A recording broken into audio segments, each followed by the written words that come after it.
concrete mixture designed for creating larger structures. And of course, the mix used is the same color as the sand and rocks found on the surface of Mars. So where is the habitat, and when will the individuals start the experiment? So the habitat sits at NASA's Johnson Space Center in Houston, Texas. And the team members are expected to begin the experiment in June. That's soon. Well, thanks again, Brian, for joining me on the program. You're welcome, Ashley. Thank you.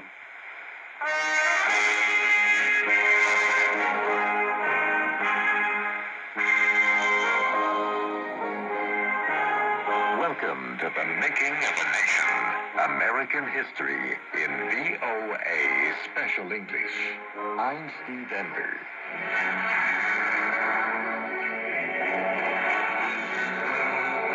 Growing tensions in Europe and Asia created a serious conflict for Americans during the 1930s. Most Americans opposed the fascist or military leaders gaining control in Germany, Italy, Japan, and other countries. But they were not willing to take any firm action to stop this growing movement. Americans did not want to become involved in another world war, and they called on President Franklin Delano Roosevelt and their representatives in Congress to remain neutral in world affairs. But aggression by Germany and Japan finally would force Americans to choose between their love of democracy and their desire for peace. The first challenge to America's policy of neutrality came in October 1935. Troops from fascist Italy invaded Ethiopia. Roosevelt did not feel neutral at all. He told his advisors, "Italy is dropping bombs on Ethiopia, and that is war." He sharply criticized the fascist Italian leader Benito Mussolini. Roosevelt issued an order banning Americans from sending arms to either Italy or Ethiopia, and he called on Americans not to send oil or other materials to Italy. Roosevelt's efforts to stop the export of oil and other products did not succeed. But the efforts by the White House played an important part in leading the League of Nations to take economic actions against Italy. Less than 2 years later, civil war broke out in Spain. Spanish fascists, led by General Francisco Franco, tried to overthrow the democratic government in Madrid. Some Americans went to join the Democratic Army in Spain to fight Franco. But Roosevelt and the Congress agreed that America should remain officially neutral in the conflict. In this way, Roosevelt was meeting the wishes of the American people by avoiding war. But personally, he was deeply troubled by the events in Europe. In a letter to his ambassador in France, Roosevelt wrote, "One cannot help feeling that the whole European situation is blacker than at any time in your lifetime or mine." Another challenge to American neutrality came in Asia.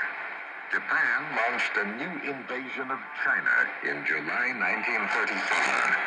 Within 1 month, Japanese forces gained control of what was then called Peking, now Beijing, and Tianjin. The United States had long supported the nationalist forces of China, and many Americans were angry about the Japanese invasion. But Roosevelt and his administration once again refused to take strong actions against the aggression. For one thing, the American Navy was weak. There was little it could do to stop Japanese aggression thousands of miles away in Asia. And neither Roosevelt nor the Congress wanted to be the first to break America's official policy of neutrality.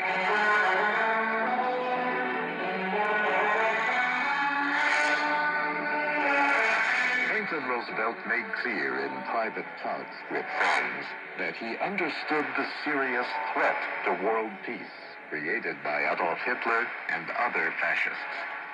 He believed that the United States could not remain neutral forever if democracy was threatened in so many countries. However, Roosevelt did little to educate the nation about this threat. Instead, he generally followed the wishes of the majority of people who wanted America to remain neutral. Public opinion in the United States was strongly against any kind of involvement in foreign conflicts. In 1937, Roosevelt made an important speech calling for the world's neutral nations to protect themselves from lawless fascist nations. But many Americans feared that Roosevelt was trying to create a new alliance, and they opposed his efforts. A public opinion survey at the time showed that less than 1 in 3 Americans was willing to change the nation's strong neutrality laws to give Roosevelt full freedom of action. In the same year, Japanese planes sank an American gunboat in the Yangtze River in China, but few Americans showed any interest in going to war over the incident. Instead, they accepted Japanese apologies. Americans simply had no desire to fight.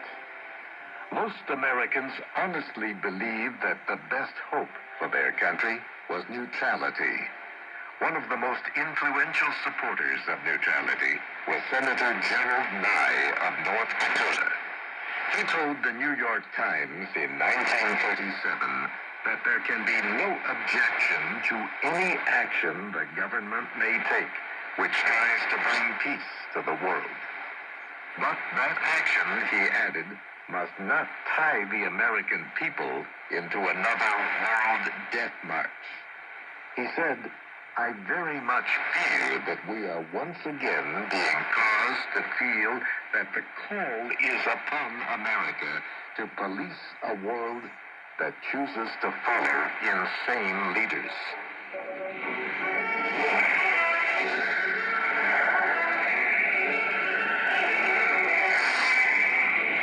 Adolf Hitler's Nazi forces moved into the Rhineland in 1936. 2 years later, they invaded Austria. And then, in the following month, Hitler began making demands on the government of Czechoslovakia. Britain's Prime Minister Neville Chamberlain was afraid that Hitler might start a general European war if he was blocked from gaining control of Czechoslovakia. In September of 1948, Chamberlain traveled to Munich to discuss the situation with the German leader. The result was that Britain agreed to a German takeover of Czechoslovakia. Chamberlain returned to London, promising peace in our time. The settlement of the Czechoslovakian problem, which has now been achieved, is, in my view, only the prelude to a larger settlement in which all Europe may find peace. This morning, I had another talk with the German Chancellor, Herr Hitler. And here is the paper which bears his name upon it as well as mine.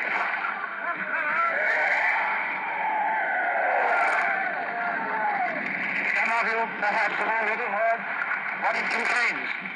I would just like to read it out. We, the German Führer and Chancellor, and the British Prime Minister, have had a further meeting today and are agreed in recognizing that the question of Anglo-German relations is of the first importance for the two countries and for Europe. We regard the agreement signed last night and the Anglo-German naval agreement as symbolic of the desire of our two peoples never to go to war with one another again. The first reaction of most Americans to Chamberlain's Munich agreement was one of relief. But then public opinion changed. Americans saw that Hitler's Germany now had control of Central Europe. Japan was becoming more powerful in Asia. Chamberlain's weakness only served to show dictators that they could gain land and power through aggression and fear. Roosevelt warned Americans in late 1938 about this fascist threat. There can be no peace, he said, if another nation makes the threat of war its national policy. There can be no peace if national policy adopts as a deliberate instrument the threat of war. There can be no peace if national policy adopts as a deliberate instrument the dispersion all over the world of millions of helpless and persecuted wanderers with no place to lay their heads. There can be no peace if humble men and women are not free to think their own thoughts, to express their own feelings, and to worship God. There can be no peace if economic resources that ought to be devoted to social and economic reconstruction are to be diverted to an intensified competition in arms. Roosevelt and much of the American public continued to hope that the United States could stay out of foreign conflicts. But increasingly they understood that war might come, and they began to prepare for possible hostilities. Following the Munich Agreement, Roosevelt requested a large increase in the defense budget. He asked Britain and France to buy arms from American manufacturers to give those companies more experience in producing weapons. And he helped bring about an agreement among nations in North and South America to join together to oppose fascist threats to peace and security. Finally, Roosevelt tried to get Congress to change the neutrality laws. He wanted more freedom as president to resist fascist aggression and help Britain, France, China, and other friendly nations. Congress, however, continued to resist such changes. But events in early 1939 showed that war was on the way. Germany occupied Czechoslovakia and then Lithuania. Franco's forces took control in Spain. Italy invaded Albania. And then Hitler began making demands on Poland. In August, Germany and the Soviet Union announced to the world that they had signed a non-aggression agreement. A week later, Germany attacked Poland.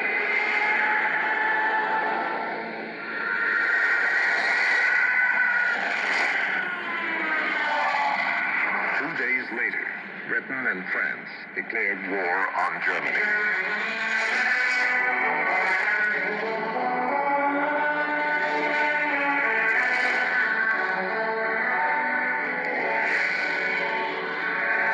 Germany's invasion of Poland and the beginning of the war presented a giant challenge to the United States.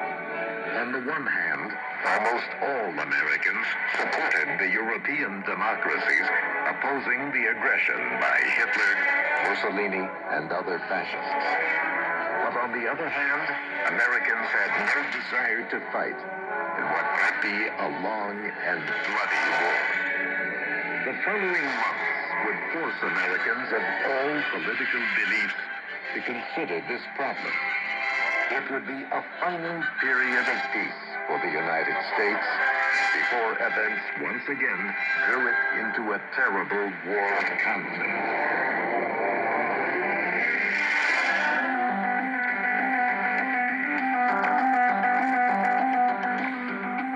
And that's our program for today. Join us again tomorrow to keep learning English through stories from around the world. I'm Ashley Thompson. And I'm Dan Novak.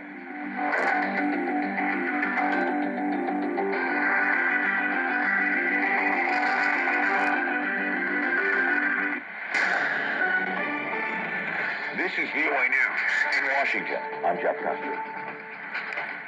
Countries continue to evacuate their diplomats and citizens from Sudan's capital, Khartoum, as fighting between two rival factions in northeastern African country continues. Canada, Egypt, France, Germany, Italy, Sweden, and the United States are among the nations using aircraft and convoys to bring foreign nationals out of Sudan. More than 420 people have been killed so far, and thousands have been injured. Sudanese nationals are fending for themselves amid power blackouts and loss of internet service. Some Sudanese have made the decision to escape in cars and buses along dangerous roads. Hours after diplomats from the U.S. and other countries were safely evacuated from Sudan, there were images of fighting between the Sudanese paramilitary rapid support forces and the Sudanese armed forces. VOA's Veronica Balderas-Iglesias has more.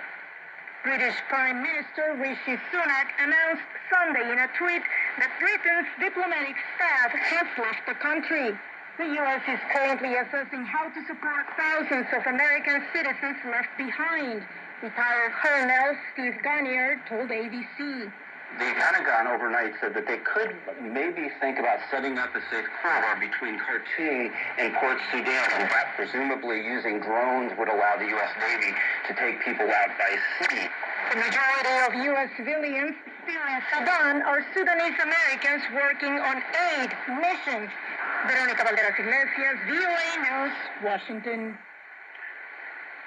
Officials say Washington does not plan to coordinate a large-scale evacuation of private U.S. citizens in Sudan due to the volatile security situations and closure of Khartoum's main airport. There are believed to be about 16,000 Americans in Sudan, many of them dual nationals and aid workers.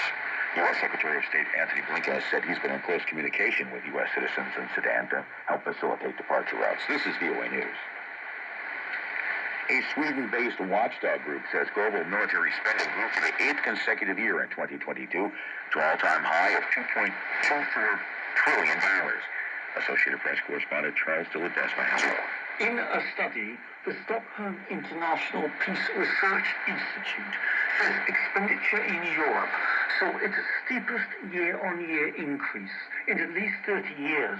The hike of 13% was chiefly due to Russian and Ukrainian expenditure. The watchdog adds military spending to Ukraine and concerns about a heightened threat from Russia had strongly influenced many other states' spending decisions. The three largest spenders in Norway last year were the US, China and Russia, who jointly accounted for 56% of the expenditure. I'm Charles de Ledesma. Kenyan authorities say they've now recovered the bodies of 58 people, members of the Good News International Church, who are believed to have starved